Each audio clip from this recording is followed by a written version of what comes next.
Are you conscious of your addiction? Refuse to be defined by it? Not satisfied with living your life on the surface? Are you drawn to deeper meaning and purpose? And believe that it's possible to grow through your addiction to experience true freedom? Well, welcome home. Share the journey from addiction to freedom with your host, Michael Gregory.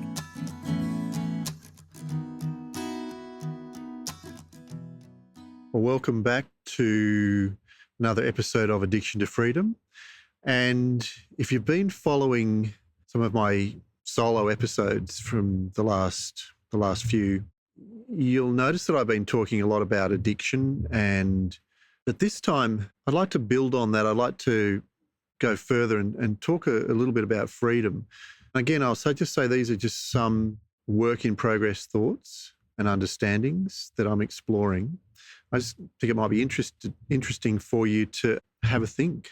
So when we talk about freedom, I guess I'm interested in this because, addiction essentially is an experience of a lack of freedom, isn't it? It's where you end up doing something that you may just think you want to do that in the short term, but in the long term, it turns out to be no good for you, and then you really want to stop doing that, but you find you can't. So that's the lack of freedom part. So let's just jump forward and talk about, well, what are we talking about when we say freedom? And I guess there's a couple of ways to look at this. One way is to say, look at it conceptually, as in we can approach the problem using our conceptual faculty, and I'll do that in a minute. And the other way is to approach the problem by experiencing. So let's start conceptually. And this is the way mostly we do it, isn't it? When we think about freedom, most often the answer to what is freedom I hear is, well, it's being able to do whatever you want to do. And that might turn into having enough money to do whatever you want to do, or having enough time to do whatever you want to do, or not being constrained by certain restrictions and laws and things like that, so that you can do whatever you want to do. And I guess that's a workable definition to some extent, but I think it has its problems, and let's look at that. So I'll say it again slowly. To be able to do or have, let's say, whatever I want, whenever I want to do it, no constraints. So for me, the key words there are I and want. Because if there was no I, there'd be no want. And if there was no want, but there was I, there'd be nothing lacking. Yeah? If there was no desire, there'd be nothing unfulfilled, therefore a sense of freedom. So it seems that our everyday consideration of freedom is really bound up with this default starting point of I want. And I think this really sets us up for failure, in the sense of setting us up for an experience of not being able to do or have whatever we want. Because it's actually not true, is it? You can't always experience or have whatever you conceive of, because a want is a kind of a conception, isn't it? It's conceiving of something, imagining something that's perhaps not here now, and then saying, I want that to be here, I want to have that, and then freedom equaling being able to instantly get or have that without any resistance. But we know with the world of phenomena that that's not always possible. What if I always only ever want to have sunny days or great waves? Well, that doesn't always happen. Not everything is conforming to my conceptual wants. So that really is a problem, that the wanting, where the wanting doesn't align with what is, then it's like we're digging ourselves a hole and jumping into it. The want cannot be always fulfilled. So I think this definition of, being able to have or do or be whatever you want to be or have or do, just it's not a really workable understanding of freedom, simply because the world of phenomena, even our bodies, even our thoughts, even our feelings, they're all changing all the time. And just because we conceive of something, because we imagine, oh, I'd really like to have chocolate ice cream, which I wouldn't actually anyway, because it's got too much sugar, but let's say I really, really wanted to have chocolate ice cream and it just wasn't available, then that could be considered a lack of freedom from this definition. So I think the wanting is, in a way, creating a lack of freedom. You see what I mean? If there was no wanting, there'd be nothing that was unfulfilled. I'll say it again, if there was no wanting, there'd be nothing unfulfilled. In other words, there'd be no concept of what it is that's not here, that I want. So that's the problem with the wanting. But then there's also a problem with I want. Because if there wasn't I, then there would be no wanting. Straight up. So what would that look like? So let's move. How do we unpack that? How do we say if there was no I? Does that mean that I don't exist? So one way to think of that is that if I was dead, my body was not functioning and I wasn't here, I was dead, then yeah, in terms of this body mind, there would be no wanting. But I'm not really talking about that. I think freedom is not just for dead people, right? Well, maybe it is, I don't know. But I think it's possible for us to have more freedom while we're alive. So how could that be? So we know that it's somehow to the absence of wanting. And we know that if there was no I, there would be an absence of wanting. I mean, the other idea is that, yes, there could be I, me, but if my wants and desires continually conform to what is, then there would be no lack. So if I had such a fluid appreciation of what is, and if something was not available, I just saw that as a concept and that desire and let it go. But that's kind of not how desires work, is it? Because we get attached to them, don't we? Our awareness gets attached to them. They're not just thoughts coming and going. We somehow get attached to these desires, these wants. So what's going on there? Well, I think a big part of what's going on is we have this, we want good experiences, we want pleasure, and we don't want pain. And I think this is kind of hardwired into us. If we talk fight or flight, I mean, that's a way of getting rid of pain, isn't it? Or avoiding pain, either fighting the danger or running away from it, flying, fight or flight. And this is something that just happens, isn't it? Instantly. It's a subconscious reaction. It's our brain has kind of put that on autopilot. And so let's take addiction, for example. Let's say I want a cigarette, but I can't have one. So then the subconscious sees that as a potential danger, that there's going to be suffering and pain in the future, and starts to create fight or flight, which is kind of an anxiety, a panic. And so that desire for that cigarette is I'm now having this reaction that's seemingly happening automatically that I can't control. So it's not one, and there could be another one too, like this. You could really want to have something that's pleasurable and you just can't get it out of your mind. And again, this is hardwired into us as well. So getting rid of wants or existing without, that's not so easy as it sounds. And I don't think there's anything really wrong with wanting. It's just whether it conforms to what's available. In other words, if you want something, it's not available, then you start going into fight or flight or FOMO, fear of missing out, and having this kind of angst and this depression or this irritability. I mean, that's an experience that's not freedom. That's a lack of freedom, isn't it? So it's not so easy to get rid of or deal with these desires if we just think of it conceptually or look at it conceptually, even though it makes sense that if we didn't have desires, then there would be nothing lacking.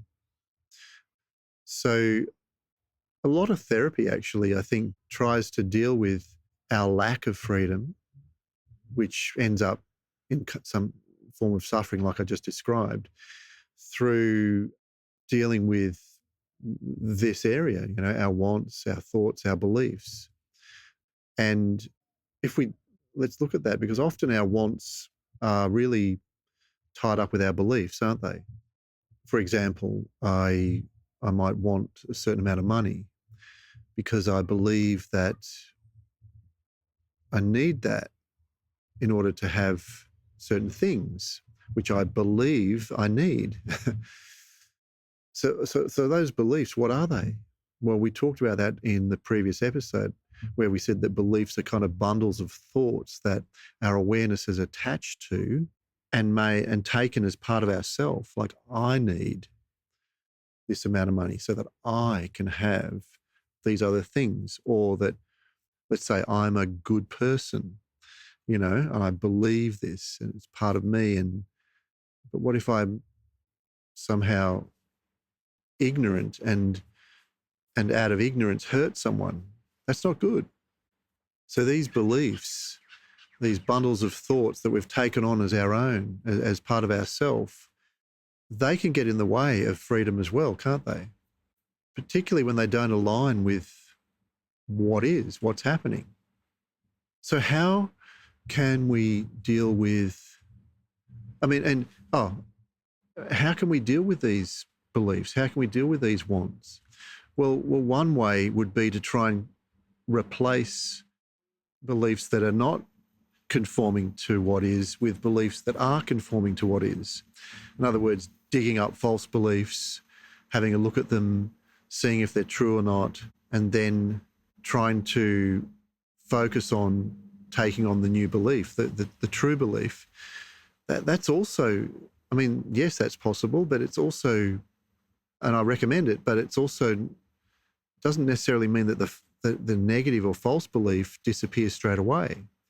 It's kind of like one set of bundle of thoughts that we've taken on conflicting with another bundle of thoughts that we've taken on.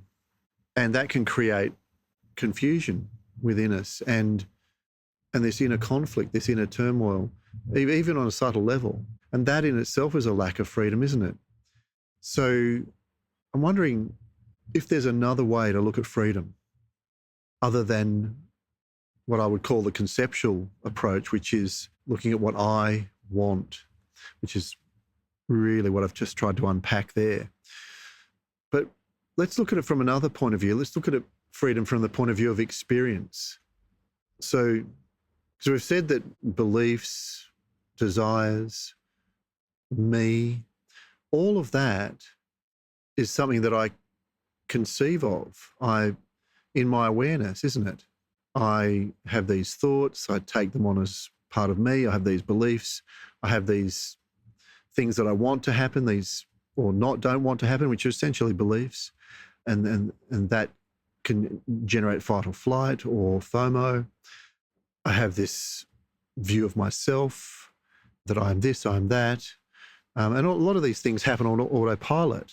And it's all well and good when all of that conceiving conforms to what is. But the lack of freedom is when all of that does not conform to what is, and we have to constantly adjust. So what if, and in a way, so that, to me, that definition of, having or doing or being whatever you want without any restriction, that just it's kind of doomed to failure because of all the understanding that I've just unpacked. Is just not a constant, stable way to experience or have freedom, is it? So let's look at it now from an experiential point of view.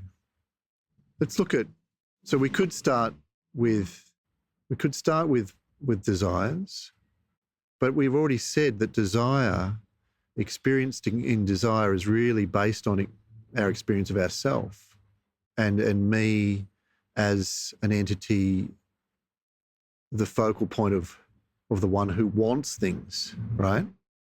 And in a sense, what is that one who wants things? What is that one who wants things? I mean, am I the one who wants? Well, if I can observe myself wanting, then surely I'm more the one who is observing. And observing is, in a sense, a function of or inherent aspect of awareness, isn't it? So if I'm, as awareness, observing the wanting going on, or the fight or flight or the FOMO, then I'm essentially not entirely the one who is wanting. I'm more than that, aren't I? Because I'm the one who's observing that. I'm the one who's aware of that. So if we then try to experience ourselves as awareness, if we can sit with that, one of the things we notice is that there is an absence of desire straight away. It's only when the awareness gets attached to bundles of thought, beliefs, desires, that the shadow of that attachment arises, which is lack, if it's not fulfilled. And even if it is fulfilled, there's still a gap in time when it's not fulfilled, and there'd be a lack then, right? But if if our awareness is operating at that level, the level of desire, the level of wanting, the level of the constructed I, the constructed me, and let's call it ego, then we're inherently in a realm of lack of freedom.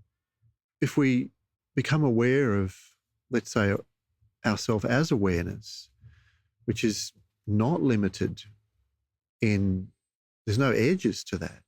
There's no lack in that. And there's not something in the future that is going to change this. This is ever present. An inherent quality of this is freedom. So I want to suggest that experiencing what we are is the pathway to freedom. And it's very different to the taken for granted definition of freedom that we started off with, which is quite common. There's actually no effort in the awareness of what we are and the freedom that exists inherently with that. There's just no resistance. There's no effort. There's nothing missing, and nothing could make it more, greater. So, yeah, I really think this is the way. There's so much more in this other than freedom, but we can talk about that another time. So we can talk about being aware of ourselves as awareness another time as well. But for now, I feel like this is all I want to say. All right. Well, enjoy and see you next time.